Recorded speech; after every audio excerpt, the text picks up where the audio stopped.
समय रैना को मां बहन की भद्दी गालियां देते हुए कह रहे हैं कि औरतों की इज्जत करना सीख। रणवीर अलाबादिया को डेथ थ्रेट्स और गालियां देते वक्त कहा जा रहा है कि तू हमारी संस्कृति का आदर करना सीख। वैसे ध्रुव राठी ने अगेंस्ट में वीडियो बनाई है, पॉजिटिव वीडियो बनाई, क्या बनाई है इस बार? ये मेरे को भी नहीं मालूम है। मैं भी तुम लोग के साथ ही देख रहा हूँ पहली बार ये वीडियो। अच्छा, न्यूट्रल बोला है। इसे सुनकर ये रिप्रेस्ड लोग आपस में खी खी खी खी करते हुए हंसते हैं कि अरे ध्यान से सुना तूने, उसने कान नहीं बोला, उसने कुछ और बोला, हा हा हा। चढ़ते सूरज को सबका सलाम था, करोड़ों व्यूज को सबका सलाम था, क्रिंज कंटेंट को सबका सलाम था, लेकिन अब एक क्रिंज जोक के बाद रणवीर और समय सभी के लिए अछूत बन गए हैं। फिल्म स्टार्स का तो आजकल काम ही यही है कि इलायची के नाम पर गुटखा बेचना। हमें मत कहो कि हम कोई इंस्पायरिंग फिल्में बना दे। 15 अगस्त और 26 जनवरी पर 2 ट्वीट कर देते हैं, वही बहुत। उसके अलावा कि हमने देश का ठेका उठा रखा है। फिल्म ही तो है, गाना ही तो है, जोक्स ही तो है। सरकार ने लॉ एंड ऑर्डर का मजाक बनाकर रख दिया है। कोई भी किसी को जान से मारने की सोशल मीडिया पर धमकी देता है, कुछ नहीं होता। क्रिमिनल्स को बिग बॉस में जगह मिलती है, कुछ नहीं होता। लेकिन रणवीर के एक अश्लील जोक मारने पर पुलिस उसके पीछे ही पड़ जाती है। बात तो है। वैसे तक अलग अलग स्टेट्स में मल्टीपल एफआईआर दर्ज कराई गई। चीफ मिनिस्टर्स ने स्टेटमेंट दी। बहुत भद्दे तरीके से कुछ चीजों को कहा गया है, प्रेजेंट किया गया है। सुप्रीम कोर्ट तक में प्ली फाइल करी गई और समय रैना का ये शो इंडियाज गॉट लेटेंट, इसके सारे एपिसोड्स यूट्यूब से हटा दिए गए। मीडिया में जो हंगामा मचाया जा रहा है वो अलग ही लेवल का है। इस शो के एडिटर को देखिए किस तरीके से ट्रीट किया गया। इसी के बारे में बोल रहा था मैं, तब तुमसे बोल रहा था ना कि ऐसे उसके साथ रिएक्ट कर रहे थे, पता नहीं क्या, वही क्रिमिनल है, वो टेररिस्ट है पूरा। एक खतरनाक स्तर की मॉब मेंटालिटी देखने को मिल रही है। खुलेआम डेथ थ्रेट्स दिए जा रहे हैं रणवीर और समय को। कहीं भी मुंबई में अगर मेरी मुलाकात इस व्यक्ति से सीधा हो गई ना, तो इसको ना तो इसकी सिक्योरिटी बचा पाएगी और ना कोई दुनिया की ताकत। 14 फरवरी को पुलिस रणवीर के घर तक। ये बंदा तो भीम बना था ना शायद, नई वाली महाभारत में, है ना? दुनिया की ताकत। 14 फरवरी को पुलिस रणवीर के घर तक पहुंच जाती है। घर पर ताला लगा हुआ मिलता है। रणवीर का फोन स्विच्ड ऑफ था। रणवीर ने एक इंस्टाग्राम पोस्ट करके कहा कि मेरी टीम और मैं अथॉरिटीज के साथ कोऑपरेट कर रहे हैं। मैं ड्यू प्रोसेस को फॉलो करूंगा। माँ बाप को लेकर मेरा कमेंट इनसेंसिटिव और डिसरिस्पेक्टफुल था। मैं जेन्युइनली सॉरी फील कर रहा हूँ। इससे पहले भी रणवीर एक वीडियो के जरिए अपनी अपॉलॉजी दे चुके हैं। अपनी पोस्ट में आगे बताते हैं कि इन्हें जान से मारने की धमकियां मिल रही हैं। लोग इनकी फैमिली को भी चोट पहुंचाना चाहते हैं। कुछ लोग पेशेंट बनकर इनकी मां के क्लिनिक में घुस गए। इन्होंने लिखा कि मैं बहुत डरा हुआ हूं और नहीं जानता कि क्या करना है, लेकिन कहीं नहीं। मेरे को एक बात बताओ, बंदे ने इसने बोली है, उसकी माँ की क्लिनिक में तुम घुस रहे हो, मतलब कोई लॉजिक है इस बात का? तो कहाँ ही जा रही है पता नहीं दुनिया। अगर फिल्म्स, गाने, web series, jokes, YouTube videos, इन सब से फर्क नहीं पड़ता तो क्या कोई बच्चा पैदा होते ही अपने जीन्स में सब कुछ लेकर आता है क्या? ऑब्वियसली ऐसा नहीं है। इनफैक्ट जो ट्रेड्स जेनेटिक होते हैं उनके जीन एक्सप्रेशन में भी एनवायरमेंट का रोल होता है। इसके पीछे की साइंस किसी और वीडियो में समझ सकते हैं। अभी मैं आपको सीधा डायरेक्ट एग्जाम्पल के साथ समझाता हूँ। पिछले साल मैंने एल्विश यादव को लेकर एक वीडियो बनाया था जिसमें मैंने कॉल आउट किया कि कैसे एल्विश और उसके दोस्त किस तरीके से कुछ रशियन सेल्स। वैसे इसकी ध्रुव राठी की उस वीडियो में से चाहे किसी को कुछ याद हो या ना याद हो, लेकिन वो पकड़ लिया सबको याद होगा। तो ह्यूमन माइंड ना ऐसे ही वर्क करता है। हम लोग सिर्फ हाईलाइटेड कैची चीजें याद रखते हैं। डजंट मैटर कि वो इन्फॉर्मेटिव है या फिर क्या है क्या नहीं है। नहीं, मुझे भी लगता बहुत फर्क पड़ता है। ओके, स्टीरियोटाइप्स भी क्रिएट होते हैं। वैसे हाँ, Indian judiciary ignore the most crimes, for example child trafficking, drug killings, assassination, but the This time Indian government targeted innocent Samay and Ranveer. Okay. Kapil Sharma ने भी अपने फैमिली कॉमेडी शो पर Russian लड़की का रेट पूछा था। आपने बताया नहीं आप कहाँ से आई हैं? I'm from Russia. Russia? Yeah. Russian? Yeah. 15,000। ये देखो, जो लोग बोलते हैं ना सिर्फ और सिर्फ हमारे सो कॉल्ड टीवी पे फैमिली फ्रेंडली होता है, ये फैमिली फ्रेंडली था? मतलब कहाँ से था ये फैमिली फ्रेंडली? समय Ranveer are not innocent but the fact is ने भी नहीं गिल्टी हैं। ओके, हम इंडिया से है पर संस्कार हमें रशिया के पसंद है। एक तीसरा वीडियो जिसका टाइटल लिखा है कपिल के लिए अक्षय कुमार ने लेकर आए एक पर एक खूबसूरत रशियन लड़कियां। अच्छा, ये लड़कियां भी तभी बाहर निकलती हैं जब अक्षय भाई बाहर निकलते हैं, वरना मार्केट में अवेलेबल नहीं है ये सब। मुझे पता नहीं था कि अक्षय कुमार लड़कियों का ये काम भी करते हैं। हर्ष गुजराल ने तो सारी हदें पार कर दी। इस चीज को अपना सिग्नेचर डायलॉग ही बना दिया। 6,000 में रशियन मिल जाती है। 6,000 में तो रशियन आ जाती है। नहीं ये तो सही बात है। 6,000 में तो रशियन आ जाती। 50,000 का रूम ले रखा तुमने, सब कितनी रशियन आ जाती है उसमें। इन सब लोगों के चलते देखते ही देखते सोशल मीडिया पर इतने सारे कॉमेडी वीडियोस हो गए जिसमें 6,000 रुपए में रशियन की बात कही गई। भाई मीम पेजेस तो इसे इतने धड़ल्ले से प्रमोट करते हैं कि भाई आओ हो, यही तो सुपीरियर कंटेंट है, पब्लिकली कमेंट कर रहा किसी लड़की पे और सिग्मा बन रहा। अरे सिग्माओं की तो खैर, सिग्माओं की तो कभी और बात करी जाएगी इन पर। ये तो अलग ही प्रजाति के लोग होते हैं, ये इंसान थोड़ी होते हैं। और इसकी वजह से रियल लाइफ इंपैक्ट क्या पड़ा ये देखिए। पुलिस को बुलाना, जरा आना। नहीं, पुलिस को बुलाना। तो क्या बोला, सुना मैंने 6,000 INR। Indian YouTuber Mithilesh backpacker अपनी पत्नी के साथ उदयपुर गए थे। उनकी पत्नी लीजा रशिया से है। वैसे हम चाहे कितना भी बोल रहे हैं, it is comedy, it is ये, इट इज वो, देखो इन्फ्लुएंस तो करती है, ये बात तो है। समय रैना का इंडियाज गॉट लेटेंट शो भी ऐसी ही गाली गलोच, अश्लीलता और बकवास से भरा हुआ था। रोस्ट के नाम पर एक दूसरे शो में औरत को कुतिया कहा जाता है। यार दे देना जोरावर को कुतिया, उसकी लाइफ में कोई कुतिया अब इस शो नहीं, वैसे मैं एक बात बताऊं, यहाँ पे अगर इंग्लिश वाला बिच बोला जाता तो इट वाज सो कूल, अगर उसे बोल दिया। इसने हिंदी में बोल दिया तो बुरा लगा, इससे ऐसे ऐसे पकड़ा है इसने ध्रुव राठी ने। लेकिन वैसे मैंने ये सुना था कि इस एपिसोड के बाद ये कुशा कपिला को कोई इतनी दिक्कत नहीं थी, इससे उसने एक्सेप्ट किया था। बाकी तुम लोग क्या सोचते हो इसके रिगार्डिंग, जो इसने बोला है अभी, जिस वे में बोला है, फिर जो भी बोला है, ऑब्वियसली वो तो जोक ही कर रहा है। लेकिन तुम्हें क्या लग रहा है ये सुनने के बाद? आगे बुरा लगा कुशा को, अच्छा दिक्कत तो हुई थी, पब्लिक ने दी दिक्कत, ओके। उस शो में सब ही ऐसे रोस्ट कर रहे थे एक दूसरे को, ओके। के डैंग फैंस कहेंगे कि उसने तो कुशा कपिला को ही कहा ना, तो किसी और को दिक्कत क्यों है? पहली बात ही कुशा ने खुद इस पर एतराज जताया। उन्होंने कहा था कि जोक्स रोस्ट की बाउंड्रीज को क्रॉस कर रहे हैं, शॉकिंगली अनकाइंड जोक्स थे। बहुत सारी बाउंड्रीज इवन स्टैंड अप के दायरे से भी, रोस्ट के दायरे से क्रॉस हो गई थी और वो नहीं होनी चाहिए थी। वहां लाइव ऑडियंस और टेक्नीशियंस के आगे तो उन्होंने सहन कर लिया, लेकिन लाखों लोगों के आगे यूट्यूब पर उन्हें प्ले करना, ये उनको डीह्यूमनाइज करने जैसा है। ऐसा बोला है इसने आगे, या फिर तो पता है क्या, उस कंटेंट में से काइंड ऑफ उस बंदे को वो वाला पार्ट कट कर देना चाहिए था, अगर ऐसा कुछ था तो, है ना।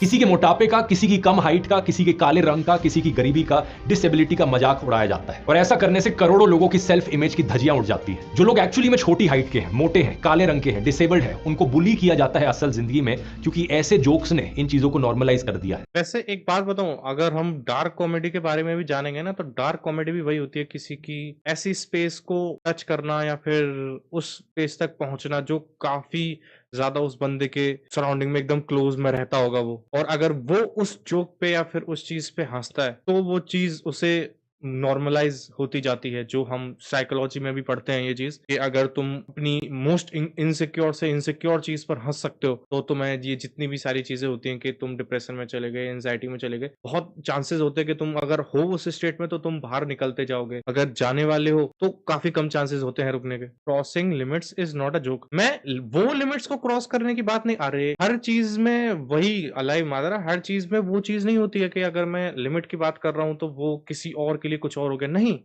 सपोज करो मैं एग्जांपल देके बताता हूँ तुम्हें। सपोज तुम्हारा कोई मोटा दोस्त है, चलो मैं इसका जो अभी मोटा पतला बोल रहा था ये, मैं उसी के हिसाब से एग्जांपल देता हूँ तुम्हें, है ना। सपोज कोई मेरा मोटा दोस्त है और he is my closest friend, अगर मैं एज एग्जांपल के तौर पे बता रहा हूँ, he is my closest friend, और उसका भी मैं ही बहुत क्लोज फ्रेंड हूँ और मेरा भी वो बहुत क्लोज फ्रेंड है। और मैं अगर कभी भी बात करता हूँ मैं उसे मोटा बोलता हूँ, और वो मेरे से कभी बात करता है वो मुझे पतला बोलता है। Let's take this an example. अब मैं ये तो नहीं चाह रहा ना कि वो बंदा ओबीस होके मर जाए, या फिर मैं उसे बार बार ऐसे बोल रहा हूँ, या ये फिर ये भी नहीं है कि मैं ऐसा मजाक में बोल रहा हूँ। अगर मैं नॉर्मल भी सेंटेंस बोल रहा हूँ तो उससे मोटे बोल रहा हूँ, उसे बुरा नहीं लग रहा। और अगर मैं कभी उसके साथ मजाक कर रहा हूँ, वो उस चीज पे हंस पा रहा है, मतलब वो चीज को वो एक्सेप्ट कर रहा है कहीं ना कहीं कुछ हद तक। तो कुछ जो ज्यादातर मोटे और ओबीस लोग होते हैं उनमें ये सिम्टम्स आने लगते हैं कि वो उस चीज को लेकर ना, मतलब बहुत ऐसे हो जाते हैं कि यार तो मोटापा कभी जा ही नहीं पाएगा, ये हो जाएगा, मेरी लाइफ ऐसे हो गई है, I have to look certain way, मैं ऐसे नहीं दिख पा रहा हूँ, वो नहीं कर पा रहा हूँ। अगर तुम उस चीज को मतलब एकदम फ्री हो जाते हो, उस चीज को मतलब एकदम कब्जे में नहीं रखते हो, है ना, और एकदम फ्रीली उस चीज को एक्सेप्ट भी करते हो, हाँ भाई ठीक है उसने जोक मारा, मैं हंस लिया, इतना भी वो नहीं था। I am not saying boundaries in के बाहर की पूरी आगे पीछे सब, मैं नॉर्मल उस वे में बता रहा हूँ कि डार्क जोक, मैं रियलिटी वाले डार्क जोक की, मैं इसकी बात नहीं कर रहा कि उसने क्या बोला, उसे क्या बोलेंगे क्या नहीं बोलेंगे, मैं रियलिटी जो डार्क जोक की होती है वो बता रहा हूँ मैं तुम्हें। अब मैं ये तो है नहीं ना, जिस बंदे की हाइट 6 फीट है उस बंदे का वेट है 120-130 kgs। अब मैं उससे ये तो नहीं बोलूंगा ना, यार you are looking too good, तुम ऐसे ही अपने आप को कैरी करो। ऑब्वियसली नहीं भाई, पतला हो मर जाएगा ओबेसिटी से, इतनी सारी बीमारियां। तुम्हारे कुछ भी ना हो ना, अगर तुम मोटे हो तो 150 से 200 बीमारी तो तुम वैसे ही लेके चल रहे हो। कितना हो भाई, हेल्दी है, as simple as it is. ये बड़ी ही अनफॉर्चुनेट चीज है कि आज के दिन सोशल मीडिया पर ढेर सारे लोग ऐसे ही चीप शॉर्टकट्स अपनाने की कोशिश कर रहे हैं, फेम पाने के लिए, पैसे कमाने के लिए। गाली गलौज से भरे हुए वीडियोस बनाओ, गुंडागर्दी करो, लोगों के खराब। ये कहां से आ गया भाई पुनीत भाई से इसे तो देख के ऐसे हो जाता है कि काहे क्यों। यह बट कभी गर्ल्स के आगे मत मजाक उड़ाना उसका, वरना सीरियस ले लेगा वो और शायद बुरा मान जाएगा। अरे मैं चिराग में एज एन एग्जाम्पल बता रहा था, उसमें भी काफी सारे पार्ट्स हैं, काफी सारी चीजें अलग हैं। अगर मैं डायरेक्ट सिर्फ उसका मजाक उड़ा रहा हूँ वो एक अलग चीज होती है, मैं उसे पॉइंट आउट कर रहा हूँ, उसे काइंड ऑफ बुली कर रहा हूँ कि अरे मोटा है, ये तो भाग नहीं पा रहा, ये नहीं कर पा रहा। That is different thing. हर चीज में काफी सारे एस्पेक्ट्स होते हैं। असल में हमारे बीच में कॉमन बात यह है कि हम माँ बहन की गालियां नहीं देते। ये सिर्फ वीडियो की बात नहीं हो रही, इवन ऑफलाइन भी नहीं देते। मैं ना गुस्सा आने पर ना दोस्तों के साथ मजाक करते वक्त माँ बहन की गालियां देता हूँ। मैं इससे इस पॉइंट पे एग्री करता हूँ। मैं भी वैसे गाली नहीं देता हूँ, चाहे गुस्सा हो चाहे कुछ भी हो, मैं गाली नहीं देता। राइट विंग ट्रोल्स समय रैना को मां बहन की भद्दी गालियां देते हुए कह रहे हैं कि औरतों की इज्जत करना सीख। रणवीर अलाबादिया को डेथ थ्रेट्स और गालियां देते वक्त कहा जा रहा है कि तू हमारी संस्कृति का आदर करना सीख। क्या बात है सर, क्या बात है सर, क्या बात, ये बात है। इसी चीज से आपको पता चल जाना चाहिए संस्कृति का इसमें विंग कहां से घुसेड़ दी इसने भाई? विंग कहां से आई इसमें भाई? Right wing left wing Dhruv Rathee भाई क्या बोल रहे हैं आप यहाँ? मेरे को एक बात बताओ, यहाँ पे जितने भी लोग बैठे हुए हैं, तुमने भी सुना था कि मतलब ऐसा कुछ तुम्हें भी पता है कि सिर्फ राइट विंग वालों ने किया है? ये कहां से आ रहा है? गुस्से में गाली देना ठीक है, दोस्तों के बीच गाली देना ठीक है, लेकिन एक बैरियर सा बना हुआ है कि माँ बाप के आगे, टीचर्स के आगे गाली नहीं देनी, ओपनली नहीं देनी। फिर स्कूल के क्लासरूम में आखिरी बेंच पर बैठा हुआ कोई लड़का मुंह नीचे करके जोर से गाली दे दे, जो सभी लोग सुन ले, तो वो लड़का हीरो बन जाता है अपनी क्लास में। बहुत ही डैंक और कूल। कोई लड़का गाली वाली टी शर्ट पहन लेता है तो उसे लगता है कि बहुत ही डैंक काम कर डाला। एजी शर्ट भी लिखा है उस पे। चलो सही है। क्योंकि जब टीनेजर छुप छुप कर पॉर्न के जरिए शारीरिक संबंधों के बारे में जानेंगे तो उनका नजरिया उसको लेकर खी करने वाला ही होगा, गिल्ट और ऑकवर्डनेस से भरा। ज्यादातर नहीं ये बात तो है, सेक्स एजुकेशन के नाम पे हमें सिर्फ पॉर्न, मतलब सिर्फ और सिर्फ पॉर्न, कुछ और है ही नहीं। और खी ये बोल रहा है, सही बोल रहा है भाई।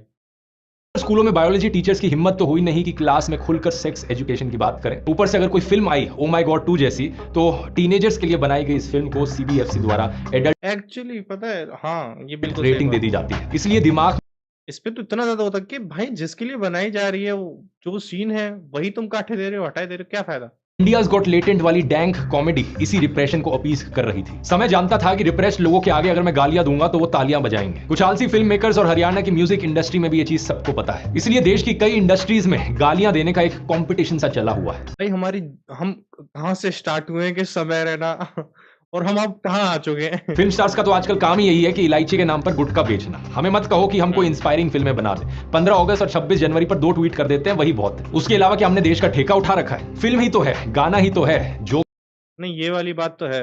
एक चीज मेरे को समझ में नहीं आई, तब अक्षय कुमार ने उसका ऐड किया तो इतने सारे कैंपेन्स चल गए कि लाइक अक्षय कुमार ने उसका ऐड क्यों कर दिया, ये क्यों कर दिया, वो क्यों कर दिया, है ना? अजय देवगन, शाहरुख खान, ये लोग ऑलरेडी कर रहे हैं, इनसे बोल ही नहीं रहा है कोई कि क्यों कर रहे हो भाई। अगर बोलना है, लपेटना है, सबसे बोलो, बैन ही करो उस चीज को, क्योंकि अक्षय ने बोला था वो ये सब एड्स नहीं करता। अरे तो इसका मतलब ये थोड़ी है जिनको तुम स्टार्स मानते हो, जिनको तुम लुकअप करते हो, जो तुम्हारी इंस्पिरेशन है सो कॉल्ड, तुम उन्हें कुछ भी घटिया सटिया कुछ भी को प्रोडक्ट प्रमोट करने दोगे? इसका मतलब ये थोड़ी है कोई अगर एक्सप्लिसिटली बोलेगा तुम तभी उस बंदे के लिए वो चीज देखोगे कि भाई अगर ये वो काम करता है तो हम इसे रोकेंगे। ये क्या बात हुई? ये तो इम्प्लाइड होनी चाहिए ना कुछ चीजें। बैटिंग एप्स सारी की सारी, तुम किसी भी एक्टर को देख लो, तुम पैसा दे दो कोई भी एक्टर कर लेगा। यूट्यूबर्स के तो मैं क्या ही नाम बोलूं, यूट्यूबर तो खैर सब वही करते हैं। चाहे तुम ये गुटखा कंपनी या फिर बियर की कंपनी, मतलब कुछ भी देख लो, सब प्रमोट हो रहा है खुलेआम। लोग ही तो हैं। मीडिया वाले और पॉलिटिशियंस तो सबसे बड़े अपॉर्चुनिस्ट हैं इस पूरी कंट्रोवर्सी में। जब तक रणवीर अलाबादिया सरकारी पॉलिटिशियंस का इंटरव्यू ले रहा था, उन्हें प्रमोट कर रहा था, तब अच्छा मतलब इसने अब ना ये बंदा सिर्फ उन्हीं के दिखाएगा जो यहाँ बीजेपी के मेंबर्स होंगे, बस तक सब कुछ सही था। सरकार को हाँ बस लगा ही था मेरे को, मजा आ रहा था। प्रधानमंत्री मोदी उसे क्रिएटर का अवार्ड दे रहे थे। ये वाली लाइन तो आनी थी। लेकिन जैसे ही एक कंट्रोवर्सी यहां पर हुई, लोगों का गुस्सा रणवीर के खिलाफ आया। पॉलिटिशियंस को लगा अब इसके खिलाफ जाने में हमें ज्यादा फायदा मिलेगा, तो इसलिए आज ये हाथ धोकर इसके पीछे पड़ गए। रणवीर के साथ भी मैंने पॉडकास्ट किया, कई इवेंट्स में मिलना भी हुआ, क्योंकि मेरी कोई पर्सनल दुश्मनी नहीं है इनसे। लेकिन एट द सेम टाइम मैं इनके कंटेंट को क्रिटिसाइज करने से पीछे भी नहीं हटूंगा। जहां मुझे लगता है इन्होंने गलत किया है वो बोलना बनता है। सरकार भी ये चीज जानती थी। रणवीर अलाबादिया ने अपने ढेरों पॉडकास्ट में गलत चीजों को प्रमोट किया है। If we have toilets in the northern directions, just put a blue color tape around the toilet. भाई मुझे ये हॉरोस्कोप वाले तो आज तक समझ में नहीं आया मुझे, भाई क्यों काहे कुछ लोग इस कंट्रोवर्सी के बाद मीडिया से सवाल कर रहे हैं, क्या मीडिया के पास और कोई असली मुद्दा नहीं बचा जिसके बारे में वो बात कर सके? क्या यही एक मुद्दा रह गया है? मैं यहां पर पूछना चाहूंगा कि आखिरी बार कब इस मीडिया ने जनता के मुद्दे उठाए थे? कभी ये बिग बॉस का अपडेट दे रहे थे, तो कभी IIT बाबा का प्रोग्राम चला रखा था। लेकिन जरा लुक देखिए, बहुत चेंज्ड लुक में बाबा अलग नजर आ रहे हैं। ये चीज मेरे को समझ में नहीं आई। उस बंदे ने लिटरली बोला ही नहीं है कि मैं बाबा हूं, कुछ नहीं। भाई वो बंदा घूम रहा है, उसे खुद अभी कुछ पता नहीं, वो निकला हुआ है अपनी सर्च में, जो भी है वो नेगेटिव है, पॉजिटिव है, सही है, गलत है, वो एक अलग बात है, उसकी तो हम चर्चा ही नहीं कर रहे। हंगामा क्यों खड़ा हो गया? इसलिए नहीं कि वो बाबा है। बाबा तो पता नहीं कितने लोग होते हैं और कितने संत महात्मा लोग होते हैं, इस बात से नहीं है। बात इससे भाई उसने IIT करी है, और इंडिया में IIT मतलब पता नहीं कहाँ, IIT स्टेटस तो कहाँ ही है। मुझे फर्क नहीं पड़ता कि जमाना क्या कहता है। अरे भाई तुम पाइथागोरस थ्योरम पहले पढ़ लो, उसे समझो कैसे होती है वो, क्या काम है उसका जीवन में। उसके बाद तो तुम धर्म की रक्षा करना, धर्म का पाठ पढ़ाना, लोगों को सही पथ पे चलाना, डायरेक्शन देना। तुम्हें अभी अपना नहीं पता है, तुम क्या करोगे, तुम्हारा क्या है, क्या कल क्या नहीं है। क्या है सोल्यूशन यहाँ पर? क्या इसे बैन कर देना चाहिए?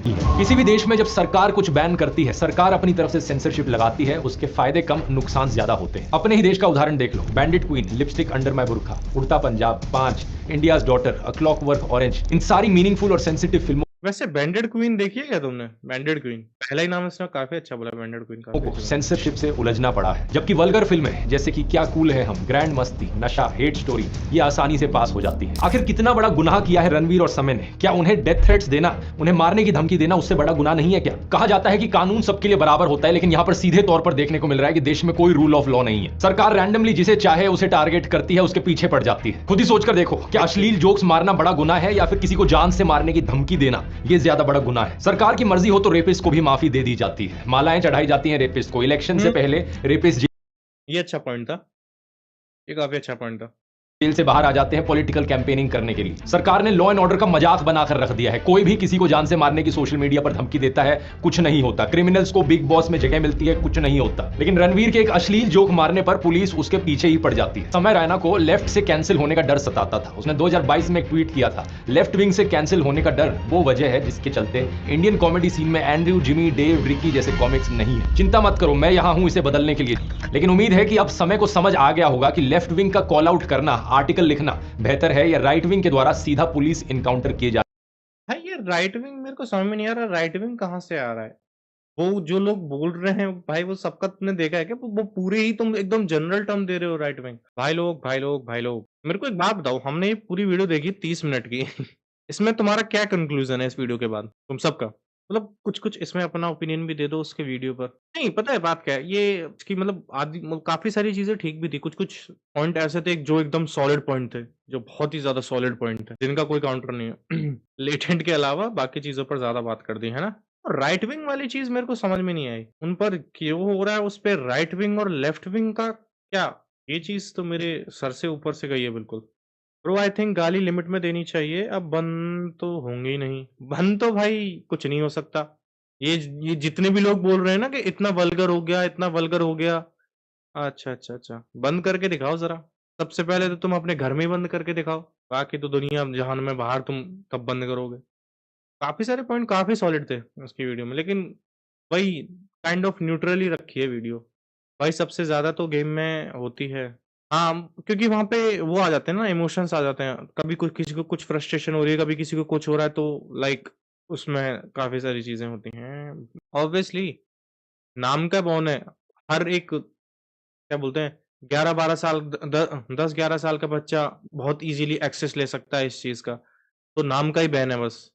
भाई मीडिया तो बकवास है, देख के ये मान लो पता नहीं क्या ही कर रहे हैं, पता नहीं आजकल हम मीडिया में लोग मीडिया को like 4th pillar of democracy बोलते हैं उसे, लिटरल। और ये मीडिया होती है क्वेश्चन करने के लिए, क्रॉस क्वेश्चन करने के लिए। मीडिया इसलिए नहीं होती है कि तुमने इतना काम कर दिया तो हम तुम्हें सराहेंगे, नहीं। मीडिया होती है जितना तुम अभी काम कर रहे हो ना, और सेम काम अपोजिशन का होता है। लाइक जितना तुमने अभी तक काम किया है, हम चाहते हैं कि तुम उससे और बेटर करो, उससे और बेटर करो। Error rectify, error rectify, error rectify, यही प्रोसेस चलती रहती है। और यही सबसे इंपॉर्टेंट काम होता है हर एक मीडिया का, जो भी पार्टी पावर में है, अपोजिशन में, डजेंट मैटर। वो पार्टी से तुम एकदम बेस्ट निकलवाओ उसके टाइम पीरियड के अंदर। ये काम होता है मीडिया का। उससे इतना ज्यादा क्रॉस क्वेश्चन कर दो, उसकी गलतियां बताओ हर एक पॉइंट ऑफ टाइम पर कि यहाँ पे ये वाली चीज गलत करी है, यहाँ पे ये वाली चीज और बेटर हो सकती थी, यहाँ पे ये किया है, यहाँ पे ये हो रहा है, इस पे क्या बोलना है, इस पे क्या कहना है। नहीं, ये काम कहाँ करती है हमारी मीडिया। एक दो लोग होते हैं जो पूछते हैं, उन्हें ऐसे फिर डेथ थ्रेट मिलते हैं। जैसे तुमने एक वीडियो देखी होगी, पता नहीं कोई एमएलए था, एमपी था, पता नहीं कौन था, कहाँ का था, मेरे को नहीं मालूम। मैंने एक वीडियो में देखा था कि यहाँ से जिंदा नहीं जा पाओगे, ऐसा कुछ एक एक हमारे उसने पूछा था, रिपोर्टर ने कुछ। और आजकल के टीनेजर को लगता है कि वो गाली देते हैं तो नहीं, एक्चुअली ये तो है। आजकल गाली देना, बकवास करना और सेक्स को कैसे भी करके तुम इंक्लूड कर दोगे अपनी बातों में, तो मतलब अलग ही तरीके से तुम एकदम सिग्मा हो चुके हो, बड़े हो चुके हो, पता नहीं कैसे। गाली दो तो कूल बन जाओ और ना दो तो uncool, this is our country. नहीं, ये तो है, ये भी है, पता है क्या। इट इज लाइक मैं एक बंदे ने वो बनाया था, एनिमेशन था। एक बंदा अपना पूरी जोक कर रहा है, कॉमेडी कर रहा है, कोई हंस नहीं रहा है बंदा, वो 2-3 गालियां देता है, सब हंसने लग जाते हैं। सिर्फ कोई कंटेंट नहीं, कोई उस बंदे ने उस जोक पे मेहनत नहीं की। मतलब इट इज अ एनिमेशन। मैं उस वीडियो की बता रहा हूँ जो मैंने देखी थी। उस एनिमेशन में उस बंदे ने उस गाली में कोई मेहनत नहीं करी होती और वो सिर्फ गाली देता है, लोग हंसने लग जाते हैं। और वो जो इतने टाइम से वो बंदा प्रिपेयर करके आया होता है अपने जोक्स, उस पे कोई नहीं हंस रहा होता है जिसमें गाली नहीं होती है। तो अब क्या करेगा एक कॉमेडियन, बताओ। कॉमेडियन का भी तो कुछ होना चाहिए ना भाई। इंडिया में एक रिपोर्टर तक को मार दिया था। इंडिया में तो क्या क्या कर रखा है भाई। सेम मीडिया मणिपुर पे कुछ नहीं बोलती। अच्छा, समय पे न्यूज बना रही, विच इज मोर इम्पोर्टेंट, समय और मणिपुर। उनके लिए माधरा, उनके लिए मोर इम्पोर्टेंट है उनकी व्यूअरशिप, उनकी टीआरपी, वो कैसे एंगेज रख सकता है। तो वो अगर कोई मर गया है, कोई सीरियस सिचुएशन है, क्या हो रहा है देश दुनिया में, वो ये चीज थोड़ी बताएंगे। वो ये बताएंगे कौन सी मसालेदार न्यूज है, किस पे ज्यादा अटेंशन हम रख सकते हैं सामने वाले बंदे का।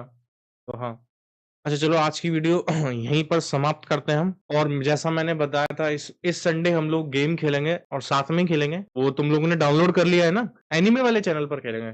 एनिमे शॉर्ट्स पे आता हूँ ना मैं लाइव। गेम नेम एक मिनट, कॉम्बैट मास्टर। बहुत इजी है, मतलब ना तो तुम्हारा ज्यादा वो लेगा, स्टोरेज वगैरह लेगा, ना ही तुम्हारा वो लेगा, रैम वगैरह ज्यादा उसे चाहिए, और एकदम फ्री गेम है, इसलिए मैंने ये चूज किया। चलो चलते हैं, और कल आ जाना 8 बजे ही, कल मिलते हैं। और थोड़ा बहुत फिजिकल भी कर लिया करो सब लोग, वरना भाई एक ही जिंदगी है, हेल्दी रहो, वरना कुछ बीमारी हो जाएगी तो बहुत परेशान हो जाओगे।